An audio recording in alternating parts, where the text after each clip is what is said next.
Okay, first rage spell, ginamit niya na agad dito. Grabe, low na agad dito yung Warden at Queen!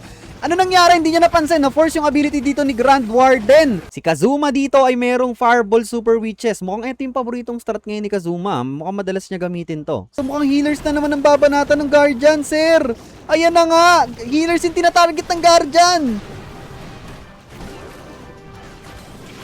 The man, the myth, the legend, Klaus. RC Charge Dragons? Wow! Ang paborito kong strat ng Town Hall 17 Days, RC Charge Dragons, ang baon dito ni Gaku. Yo, what up guys? Another day, another clash. Nakikita nyo ba kung sino magkalabang ngayong araw? Kari Esports versus Zeus Esports, si Pinsan Klaus versus sa kanyang former teammates na Queen Walkers / Navi. Hindi ko na-stream tong laban na to kasi Biyernes Santo ngayon. Magnilay-nilay muna tayo. And nirecord ko na lang para mapanood nyo. Ito ay Placebo Cup quarterfinals ng upper bracket. Ang prize pool dito ay 1,500 USD. So yung magcha-champion dito sa Placebo Cup ay makaka-receive ng 1,000 USD. Second placer 300 USD, third placer ay 200 USD. So ito ay upper bracket, guys. Ayan, kung mapapansin nyo dito, nandito yung bracket nila. Na-stream natin ng isang araw tong Team Electros versus Boom Academy. Ang nanalo sa kanila ay Boom Academy. So, kung sino man nanalo ngayong araw dito sa Zeus Esports versus Kari Esports ay makakalaban ng Boom Academy next round sa semifinals ng upper bracket dito sa Placebo Cup. Good luck both teams. Ang players dito ng Kari Esports ay si Kai, si Skin, si Klaus, si Name, si Yueta.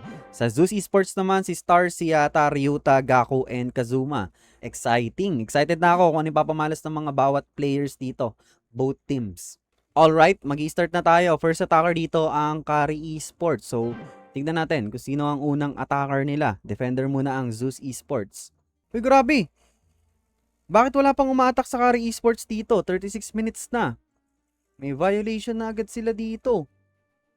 Walang sumunod sa kanila sa time hits. Ano nangyari? Wala pa rin umaatak hanggang ngayon sa Kari Esports. Penalty sila dito, guys. Ano to?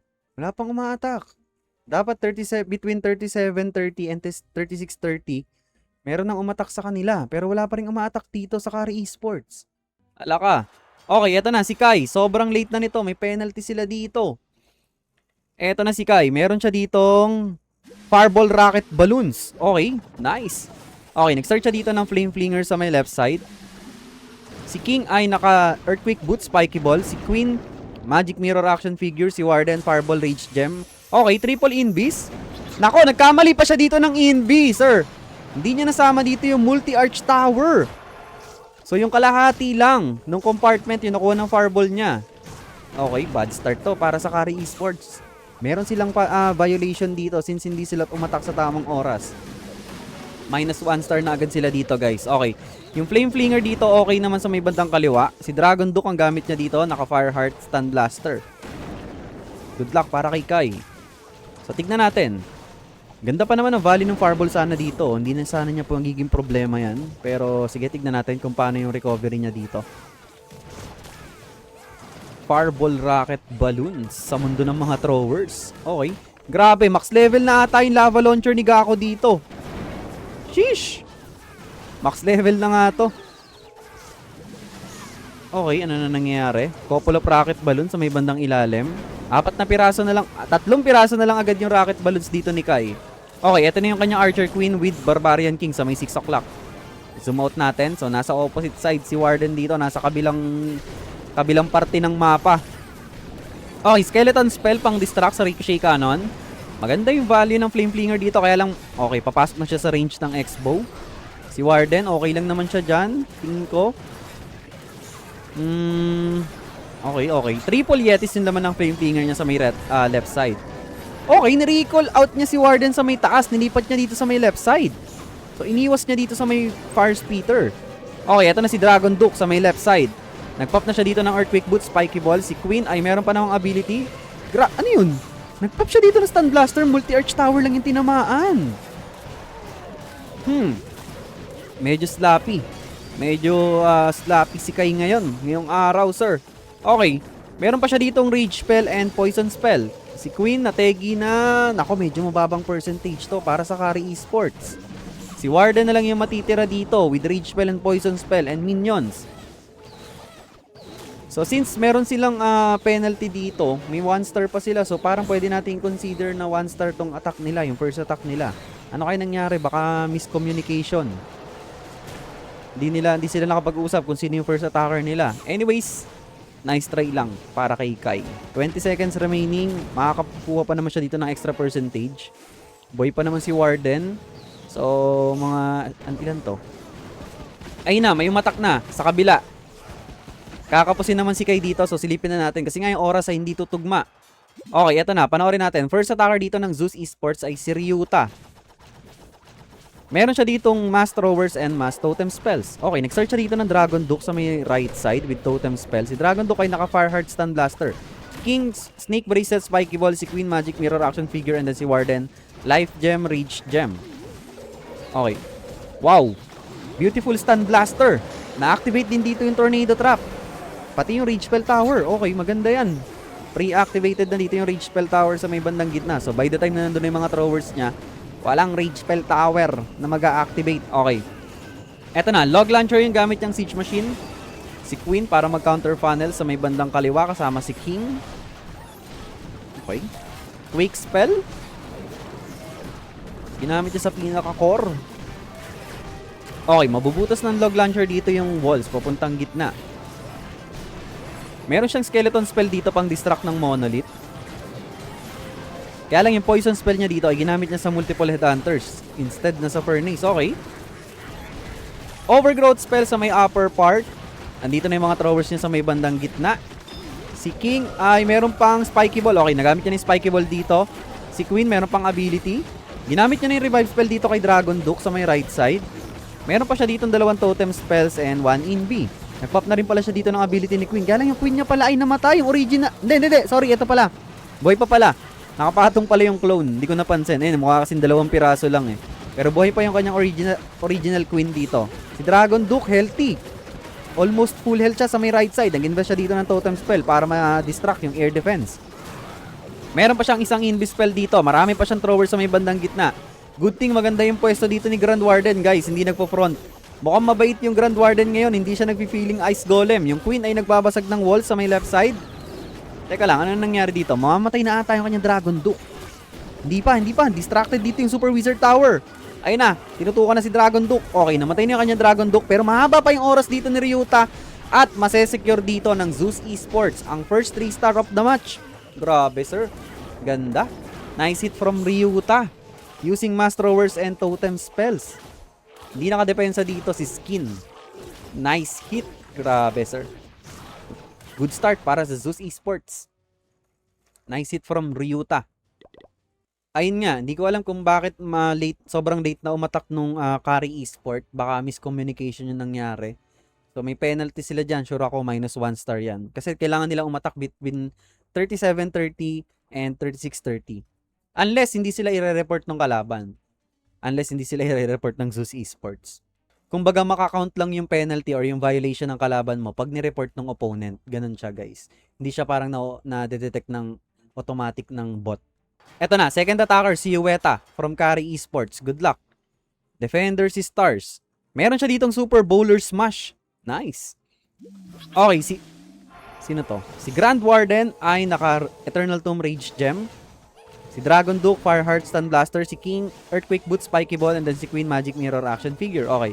Start siya dito ng Warden Walk with Furnace. Meron siyang 4 na pirasong Super Bowlers. Grabe, max level na rin yung lava launcher ni Stars. Nakakatakot, sir. Kita nyo naman yung damage output ng lava launcher ngayon ng max level. Tapos esports mode. May additional na 20% sa damage. Talagang Mokati, sir. Mokati. Okay, teka lang. Yung warded niya dito, medyo delikado, ha. Okay. Nakaka-sustain naman. Saan kaya ang entry ni Ueta dito? So, yung flame flinger niya ay nasa may right side. So, malamang dito ang entry niyan sa kaliwa. Baka dito yung pasok ng Super Bowlers niya. Sa may left side. Eto na nga. Gumamit siya dito ng normal wall breaker and then super wall breaker. Nicely done. Oh, yung warden niya dito. Okay, nice reaction. Ininbi niya muna. Nagpop na dito yung Ice Golem. 3 Ice Golems pala yung dala ni Ueta dito. Okay, second Ice Golem. Ito na yung mga Super Bowlers. Okay, first rage spell, ginamit niya na agad dito. Grabe, low na agad dito yung Warden at Queen! Ano nangyari? Hindi niya napansin. Na-force yung ability dito ni Grand Warden. Hindi ko alam kung sa Super Wizard Tower ata, guys. Okay, anyways, eto na yung kanyang Dragon Duke sa may kaliwa para mag-counter funnel. Kaya lang si King! King! Naku, delikado si Ueta dito! Na-disaster yung kanyang plano. Yung King, instead na pumunta dito sa may likod ng Queen, ay dito pumunta sa may taas. Importante pa naman yung role dito ng kanyang Barbarian King since naka-Earthquake Boot Spiky Wall. Si King sana yung mag-open up ng mga walls dito sa gitna. Naku! Nasa bad position ngayon si Ueta. Malayo pa yung Town Hall dito ni Stars at merong napakasakit na mga defenses. Delikado siya dito, sir. Although marami pa siyang spell support dito, kaya lang yung main troops niya nawala na. Ubus na lahat ng super bowlers niya dito. Si Warden na lang yung natitira. And dito sa may upper part ay si Barbarian King and Dragon Duke na low health na rin. Nako, delikado siya dito. Okay, in-overgrowth niya dito yung pinakagitna. And then nag-invest siya dito ng rage spell. Sorry, nandito pa pala yung mga super bowlers nasa labas. Hindi pala sila pumasok sa may gitna. Okay, nicely done. Buti na lang na-snipe dito ni Ueta yung Town Hall ni Stars. Beautiful overgrowth spell. Beautiful recovery to para kay Ueta. Yun nga lang, hindi nga nasunod yung plan A niya. Na-disaster siya dito. Na-force yung kanyang Eternal Tomb dito sa may entry. And then, hindi pumasok yung kanyang Barbarian King. Hindi sumama. Same as Super Bowlers niya. Sa may Barbarian King din sumama. So, ayan. Nice try lang para kay Ueta and nice defense naman para kay Stars. Nako, delikado dito ang Carry Esports. Meron pa siyang isang archer dito. So, abutin ba? Hindi yata abutin. So, ayun. 75%. Parang grade ko lang nung high school. Nice try lang para kay Ueta. Nice defense para kay Stars. Alright. Second attacker dito ng Zeus Esports ay si Kazuma. Si Boy Dapa. Boy Dapa. Uy, kakaiba yung base dito ni Kai. Kung parang Legend League base to. Ah, wow! Mukhang max level na rin dito yung lava launcher ni Kai. Tignan natin. Si Kazuma dito ay merong Fireball Super Witches. Mukhang ito yung paboritong strat ngayon ni Kazuma. Mukhang madalas niya gamitin to. Sige, panoorin natin. Zap Fireball ang balon niya dito. Okay, zinap niya dito yung lava launcher and both multi-ITs. Grabe. High value zap quick yon. And then si Warden dito ay may Fireball. Okay, 1 in B, second in B, third in B. Fireball! Wow! Nicely done para kay Kazuma. Ang ganda rin ng kukulon doon. Merong Psychic Air Mine. Kinulang pa siya ng isang quick spell dito para tapusin yung natitirang multi-IT. Pero, good thing wala namang magre-repair dito. So, one hit na lang yan. Si Grand Warden ay naka-Fireball Rage Gem. Si Queen Magic Mirror Action Figure. Si King ay Earthquake Boot Spiky Ball. Si Dragon Duke ay naka-Fire Heart Stun Blaster. Okay. Grabe, yung zap pa lang saka yung fireball, halos yung puro mga major defenses yung nakuha agad ni Kazuma dito. So talagang malilesen yung mga marireceive na damages dito ng kanyang mga troops. Tignan natin, ito na, kanyang mga super witches. Let's G. Si Warden ay naka-unicorn. Okay, grabe yung value nun. Nawala yung mga core defenses, guys. Majority. Okay, eto na. Troop launcher yung gamit niyang siege machine dito. Okay, another super wall breaker sa may kaliwa. And then meron siyang isang furnace pala dito sa may bandang 9 o'clock. Okay, ito na si Barbarian King na naka-Earthquake Boot Spiky Ball. Rocket Balloons and Ice Golems yung laman ng CC dito ni Kai. Nice, pumasok na dito yung mga super witches niya sa may Town Hall part. And yung King, sakto, pupunta rin dito. Papunta rin yung King. Meron na lang pala siya ditong isang Invis spell, guys. Tignan natin, medyo masakit pa itong naiiwan ng defenses. May Rage Spell Tower pa dito and may Monolith, defending hero sa may back end. Tignan natin. Nakaka-sustain naman dito. Maganda yung sustain dito ng mga super witches niya. Okay, nag-activate na dito yung Rage Spell Tower. Okay, nag-pop na siya dito ng Earthquake Boot Spiky Ball. Si Queen ay meron pang ability. Yung Dragon Duke hindi niya pa dinadrop. Saan niya kaya gagamitin to? Okay, buhay pa si King dito. And then yung apat na super witches niya ay buhay pa rin. Si Warden, healthy pa rin dito yung kanyang mga healers. So magkakaroon pa rin ng magandang sustain to. Eto na si Dragon Duke sa may left side para tumulong. 41 seconds remaining. So far, so good. Mukhang maganda. Magiging resulta nito para kay Kazuma. Meron pa siyang Stun Blaster dito. Tignan natin. Sana pumunta yung kanyang Dragon Duke malapit sa Monolith. Kasi yung Monolith na lang dito yung talagang nagdi-deal ng sobrang sakit na damage. Okay, meron pa naman siya isang Invis Spell dito. Tatlong super witches pa yung nakikita ko ditong buhay. Nagpop na rin pala siya dito ng Magic Mirror Action Figure. Si Dragon Duke.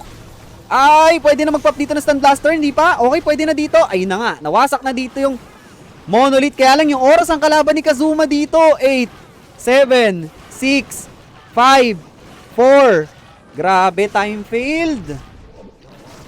Sayang. Kulang ng mga pang clean up troops si Kazuma. Siguro dahil kasi late din yung drop niya ng Dragon Duke. Anyways, nice try lang para kay Kazuma. Na-late ata yung drop niya ng Dragon Duke doon. Siguro ko medyo napaaga-aga pa ng konti. Mga 10 seconds na maaga yung Dragon Duke niya doon. Nakuha niya yon. Eto na. Third attacker from Kari Esports ay si Name. Good luck. Meron siya ditong Zap Throwers. Warden ay naka-Life Gem, Rage Gem, Dragon Duke, Fireheart, Stun Blaster, si Queen, Magic Mirror Action Figure, and then si King, Earthquake Boots, Spikey Ball. So, the defender naman si Kazuma dito. Okay. Max level na rin ata. Hindi. Iba pa yung kulay eh. Okay, Zap. Ginamit niya dito yung Zap sa may Rage Spell Tower and Multi-IT. Ano pa yung tinamaan nun? Air Sweeper ata? Okay, good start para kay Name. Dito siya sa may Town Hall. Mag-e-entry ng kanyang throwers. Okay, eto na. Si Queen sa may bandang right side.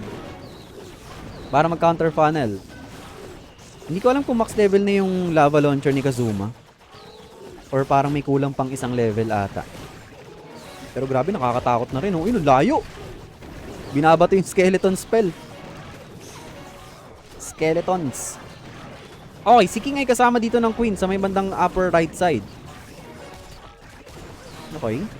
Parang maaga yung drop niya ng skeleton spell doon. So, tututukan na agad yung King dito. Oo nga, medyo napaaga yung skeleton spell niya doon. Para ata sana sa Monolith yon. Okay, nakuha na niya dito yung Town Hall. Kaya lang, ako, nag-split. Warden? Kanino ka sasama? Okay, sa throwers sumama si Warden. Akala ko aangat si Warden. Okay, Coco Balloons. Ano nangyari dito? Ito na yung kanyang Dragon Duke sa may right side. Upper right side. Sa tuktok. Mga throwers niya dito, okay lang naman sa may bandang ilalim. Safe naman si Warden, protektado ng mga throwers. Zoom out natin. Meron pa siyang jump spell dito. May revive spell siya dito. Buhay pa yung kanyang Archer Queen. Kaya lang, aray ko! Nakita niyo yun? Binato ng lava launcher, guys! Ayan o! Poink! Ang sakit ng lava launcher. Kanina kalahati pa yung buhay ng Queen. Kaya lang, nang tinamaan ng lava launcher, ang sakit. Okay, buti na lang. Binanatan agad dito ng kanyang Dragon Duke yung lava launcher. Looking good to para kay Name, ah. Meron pa siyang Stun Blaster dito, guys. Okay. Pwede na siya dito mag-pop ng Stun Blaster? Uy, may Root Riders ang galing yun. Mukhang sa Troop Launcher galing yung Root Rider dito nakasama ng Dragon Duke. Okay, out of spell support na dito si Name. Ginamit niya yung last totem spell pang distract sa air defense. Okay, teka lang. May chance pa to. Okay, yung death damage dito ng Dragon Duke ay nakatulong. Looking good to para kay Name, ah. Wasak ata, sir. Wasak nga. 47 seconds remaining. Marami pang troops dito si Name. Si Queen buhay pa, nagwo-walling. And Ricochet Cannon na lang yung threat dito. At low health na rin. So, basag, sir. Makakasecure dito ang Kari Esports ng 3-star. Galing kay Name. Nice. Kahit pa paano makakabawi-bawi sila dito. Pero yun nga lang, may penalty pa rin sila. May -1 star sila eh. So, tignan na lang natin. Nice hit to para kay Name. Makakabawi ng 3-star dito ang Kari Esport. Nice. Sakto pa ata, sir. 12 seconds remaining. Si Queen na yung tatapos nito. Queen. Hindi, si Warden. Yung nicely done para kay Name. Nice hit, sir. Heto na, si Yata. Third attacker from Zeus Esports. Good luck. Uy, meron siya ditong throwers and totem spell. Naka-life gem, rage gem si Grand Warden. Mukhang Queen and Warden walk pala to. Queen and Warden walk throwers. Okay. Wow! Nag-drop siya dito ng totem spell para pang-distract sa lava launcher. Nice! Ayos yun, ah. Ganda nito, ah. Okay, mag-start si Yata dito ng Queen and Warden walk. Ganda nun, ah. Okay, si Queen ay naka-magic mirror action figure. Si Warden life gem, rage gem. Si King ay snake bracelet, spikey ball, dragon duke, fireheart, stun blaster. Okay.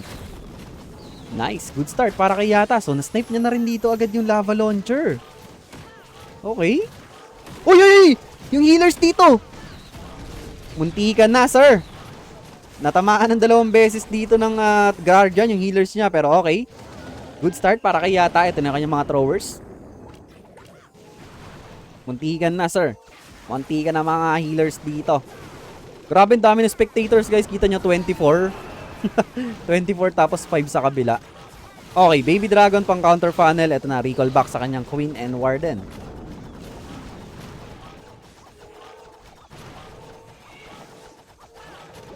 Parang ano, no? Once friends, tapos now enemies. Tignan natin, tignan natin. Okay, ito na yung kanyang Barbarian King sa may right side. Para mag-counter funnel. And then si Dragon Duke ang nasa may left side. Troop launcher yung gamit niyang siege machine dito.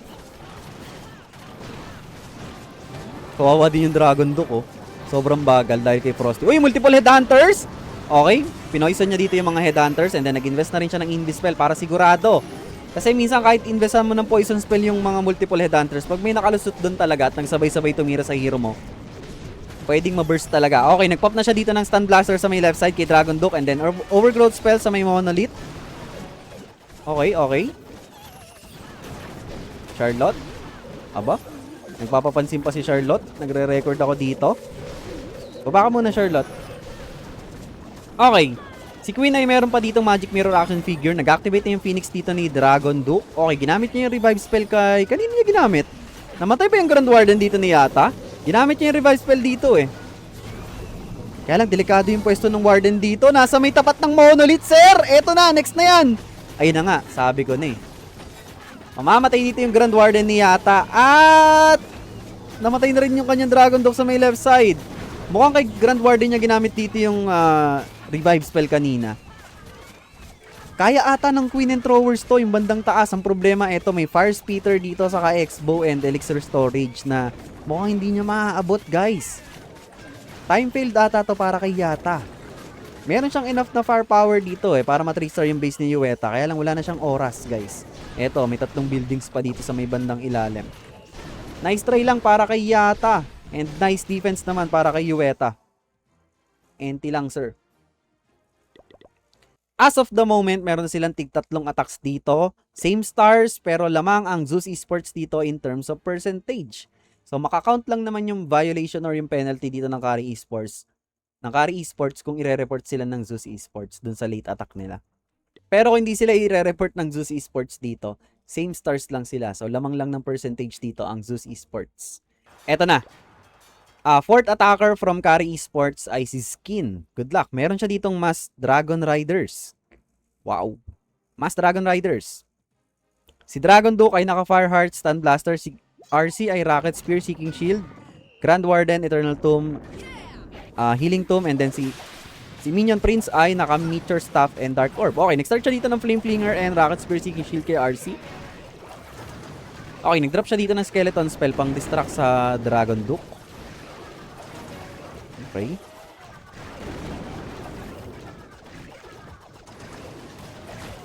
Madi-distract ata yung RC. Makukuha niya ba yung X-Bow? Hindi siya madi-distract kay Guardian. Okay. Makukuha pa ng RC dito yung X-Bow. Ganda ng value dito ng kanyang RC. Okay. Rocket balloons para ma-snipe yung Mortar. Okay, ano yun? May Invi? Okay, nag-invest siya dito ng extra Invi para Wow, grabe. Ganda na pagkakasnipe dito ng air defense. Galing kay Skin. Okay, ito na yung kanyang mga Mass Dragon Riders with Inferno Dragon sa may 12 o'clock. And then si Dragon Duke sa may right side. Ganda, good start. Okay, gumamit agad siya dito ng Overgrowth spell. Gusto niya pumunta sa baba dito yung Dragon Duke. Okay, okay.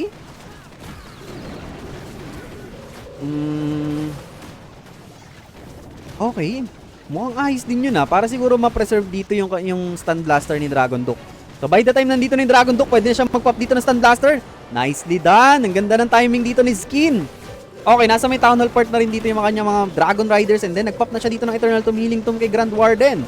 Kaya lang matategi dito yung kanyang Dragon Duke pero good thing nakuha niya dito yung Defending MP. Okay, gumamit siya ng free spell dito sa may Air Sweeper and Multi-IT. Merong mga Dragon Riders dito sa may Air Defense and ano laman ito? Okay, another Dragon Rider, Inferno Dragon yung laman dito ng kanyang Flame Flinger. Okay, gumamit na siya dito ng Dark Orb. Ang dami pang spell support dito ni Skin. Mukhang makakasecure dito ng another 3-star ang Kari Esports. Grabe, sir. Wow. Nicely done para kay Skin. Ang ganda ng attack, guys. Grabe. Ganda. Ang linis nun, promise. Mukhang sumang-ayon lahat ng plano dito. Yung plan A ni Skin ay na-execute niya ng maayos. Sobrang haba pa ng oras niya dito. And meron pa siya ditong 3 spell swag. Grabe yun, sir. Ganda.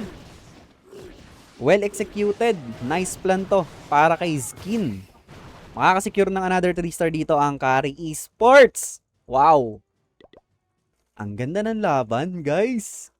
Ang ganda ng laban. So, mape-pressure pa dito ang Zeus Esports. Here we go. Eto na. Fourth attacker dito ng Zeus Esports ay si Stars. Uy, himala. Throwers and totem spells ang baon ni Stars ngayon. Grabe. Ito yung itsura ng max level na lava launcher, guys. Ayan. Nakakatakot. So, max na agad yung lava launcher dito ni Klaus. Eto na. Stars versus Klaus. Wow. Stars versus Klaus. Ang dating magkakampi. Ngayon ay magkalaban. Okay. Mag-i-start siya dito ng Queen and Warden Walk. Uy, uy, uy, uy! Okay, nag-invest agad. Uy, uy, distracted. Delikado si Stars dito. Teka lang, sir. Na-force pa yung ability. Na-force yung ability dito ng kanyang Archer Queen. Nagkamali siya dun ng totem spell. Hindi nadamay yung Guardian. So, nag-cost ng... Nako, yung Warden dito! Muntikan na naman, sir! Teka lang. Baited ata si Stars dito. Okay, recall out. Si Queen ay naka-magic mirror action figure. Si Warden, life gem, rage gem. Muntikan na, sir. Okay, si King dito ay naka-snake bracelet, spiky ball. Nako, yung healers dito. Ay, Rico! 3 healers dito agad ni Stars yung nawala. Na-snipe ng Guardian dito. 2 na lang yung natitira. Yung Warden pa dito. Alanganin yung pwesto. Pwede pa siyang snipein dito ng... Okay, gumamit ulit siya ng totem spell. Kaya lang, pag nag-end yung totem spell dito, mukhang healers na naman ang babanatan ng Guardian, sir. Ayan na nga. Healers yung tinatarget ng Guardian. Naubos lahat ng healers dito ni Stars. Aray ko, mawawalan siya ng sustain. Importante pa naman to. Namatay na rin si Grand Warden dito. Naku! Na-disaster dito yung attack ni Stars, guys. Okay, eto. Nag-drop na siya dito ng Dragon Duke kay Guardian. Si Dragon Duke ay naka-Phoenix naman. Okay, so makukuha niya dito yung Town Hall. Nasa recovery mode dito si Stars. Kailangan niya makasecure dito ng 2 stars. Kaya lang, naubos na lahat ng throwers agad dito ni Stars. Si King ay nasa may bandang upper part. Si Dragon Duke ay masesecure naman yung Town Hall part. Kaya lang, sobrang baba nito, sir. Teka lang. 44 pa lang yung percentage dito ni Stars. At meron siya ditong revive spell. Teka lang. Okay, ayun na. Nakasecure na siya dito ng 2 stars. Ano nangyari? Na-disaster yung plano dito ni Stars. Wow, huge defense to para sa Kari Esports. Nice defense para kay Klaus and nice try lang para kay Stars. Grabe, 57% lang yung makukuha ni Stars dito. Nako, delikado pa ata dito ang Zeus Esports. Guys, babaliktad pa ata. Again, may violation ng Kari Esports pero kung makakasecure ng another 3-star dito, yung next attacker ng Kari Esports, delikado sila. Okay, nice try lang para kay Stars and nice defense para kay Klaus. As of the moment, lamang dito ang Kari Esports in terms of star and percentage. Aray ko. Pero yun nga, kung i-report sila ng Zeus Esports sa late attack nila, same stars lang sila dito pero lamang ng percentage ang Kari Esports. Disaster yung plano ni Stars. Na-force yung kanyang ability ng Queen and then namatay, nag-invest siya ng maraming totem spell sa Guardian and namatay lahat ng healers niya dun sa simula ng attack niya. Last attacker ng Kari Esports ay si Klaus. The man, the myth, the legend, Klaus. Okay, throwers yung dala niya dito. Meron siyang recall spell, 4 na totem, pero wala siyang inv. Ano kayong plano ni Klaus dito? Okay, tignan muna natin kung anong plano ni Klaus. Okay, Giant Arrow sa may 12 o'clock. Si Queen ay naka-Giant Arrow, Frozen Arrow. Okay, and then healers, Warden Queen and Warden Walk. Okay, mukhang papasukin niya dito yung Town Hall part ni Ryuta. Okay. Nag-drop siya dito ng Skeleton Spell pang distract. Si Grand Warden ay naka-Life Gem, Rage Gem. Si King ay naka-Spirit Fox, Snake Bracelet, Spiky Ball. And then si Dragon Duke ay naka-Fireheart, Stun Blaster. Okay, distracted dito yung multiple heroes sa Skeletons. Pero ayan, si MP na lang yung matitira. Okay, may snipe ba ni Klaus dito yung Town Hall? Oo, may snipe ni Klaus dito yung Town Hall. So, hindi niya na kailangan mag-invest ng extra spell since naka-Frozen Arrow dito yung kanyang Archer Queen. Ano yun? Gumamit pa siya dito ng free spell? Oh, okay. Gumamit siya ng free spell dito para umabot yung kanyang Archer Queen sa Invis Spell Tower. Gusto niya pang kunin to hanggang Revenge Tower? Wow! Uy! Namatay ba yung Queen? Namatay yung Queen ni Klaus! Wala kasi siyang Invis Spell, guys. Namatay yung Archer Queen ni Klaus dito. Si Warden na lang yung natira. Nanggigil siya dito sa may Revenge Tower, guys. Kaya lang hindi siya sumakses. Pero kung meron siyang dala doon kahit isang Invi lang, nakuha niya sana yun. Pero sige, okay lang. Tignan natin. Namatay yung Archer Queen ni Klaus, guys. Ito na yung throwers niya. Troop launcher yung gamit niyang siege machine. If ever makasecure dito ng 3 stars si Klaus, mukhang mananalo pa ang Kari Esports dito. If ever. Tignan natin. Nakadepende rin sa last attacker ng Zeus Esports. Okay, ito na si King para sa counter funnel. Okay, dalawa pala yung overgrowth spell na dala niya. Second overgrowth, ginamit niya dito sa kalahating part ng rage spell tower. And si Dragon Duke nandito sa may CC. Okay, poison spell. Anong plano dito sa Revenge Tower? Baka bigyan siya ng problema nitong Revenge Tower, guys. Okay, bumaba naman dito yung mga throwers niya. Nagpop na rin pala siya dito ng Stun Blaster.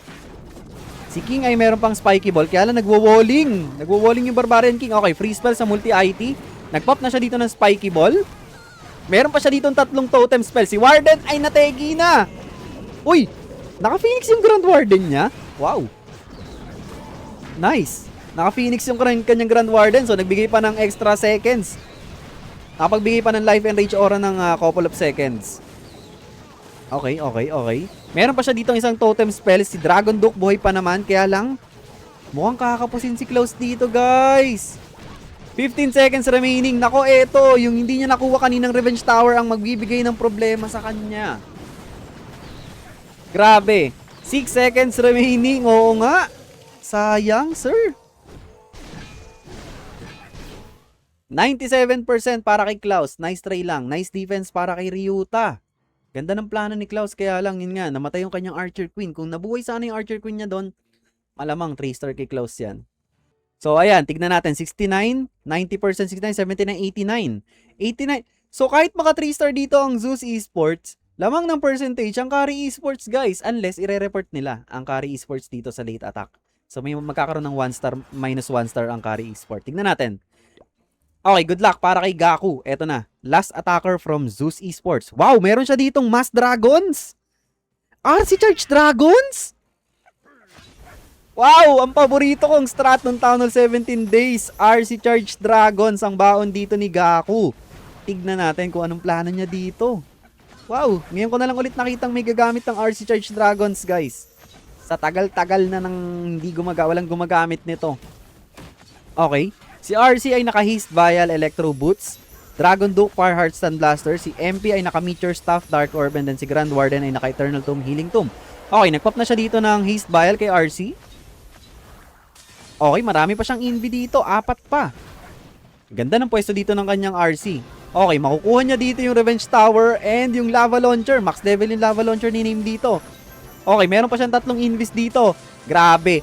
Nakakamiss yung ganitong strat. Naalala ko tuloy yung nagpupush ako ng trophies gamit tong RC Charge Dragons. Sobrang solid. Sarap gamitin talaga. Paborito ko to, guys. Pinaka-paborito kong strat to. Kaya lang, hindi ko alam kung magiging effective siya sa ngayon. Tignan natin. Panoorin natin si Gaku. Okay, grabe. Napakalaking value na nakuha ng RC Charge niya dito. Halos kalahati ng base dito ni Name ay naubos na. Okay. Wow. Grabe, napakagandang RC Charge galing kay Gaku. Okay, nagpop na agad siya dito ng Eternal Tomb, Healing Tomb kay Grand Warden. Ito na yung kanyang mga Mass Dragons with Siege Barracks. Kasama si MP and Warden. Si Dragon Duke, hindi niya pa dinadrop. Oras ang kalaban niya dito. Malamang si Dragon Duke ay eto na nga sa may left side. Okay. Tignan natin. Meron pa siya ditong Dark Orb, guys, ha. May Dark Orb pa siya dito kay MP. At maganda yung pwesto ng MP dito. Beautiful Dark Orb galing kay MP. Si Dragon Duke, maganda yung buhay dito sa may left side. Okay, meron pa siya ditong 2 totem spell and free spell. Marami pa siyang dragons dito. Kailangan niya na i-freeze tong scatter shot and multi-IT. I-freeze ba ni Gaku to? I-freeze ba ni Gaku to? Grabe, hindi! Ayaw niya i-freeze dito! Okay, nagpop na siya dito ng Stun Blaster sa may bandang ilalim. And then couple of rocket balloons sa may multi-arch tower. Super minions din naman dito ng Siege Barracks. Teka lang, marami pa siyang dragons dito. Yung oras niya dito, 46 seconds remaining. Busy pa yung Dragon Duke sa defending BK. Pero meron pa siya mga dragons dito. Makukuha pa dito yung air defense. Si MP ay meron pang Phoenix. Teka lang, sir. Teka lang. Mahaba pa yung oras ni Gaku dito. Wasak. Guys, wasak. Wow. RC Charge Dragons. RC Charge Dragon is back? Wow! Beautiful attack to para kay Gaku. Nicely done. Well executed. Nice plan. Using RC Charge Dragons. Nice hit from Gaku. Grabe, sir. Ayun na nga. Dahil dyan, hindi ko alam pero since meron ng penalty kanina ang Kari Esports, late silang umatak. So malamang panalo ang Zeus Esports dito, guys! Wow! Grabing laban yon. So dito lang, panalo ang Kari Esports kasi 90.40 same stars sila. Pero yun nga, may penalty kasi ang Kari Esports eh. So malalaman na lang natin bukas or sa susunod na araw kung sino yung mag-a-advance next bracket. Pero malamang sa malamang, Zeus Esports to. Congratulations! Both teams, napakagandang laban. GG's, good game, well played guys. Again, yung mananalo sa kanila dito ay makakalaban ng Boom Academy next round sa semifinals ng upper bracket dito sa Placebo Cup. GG's!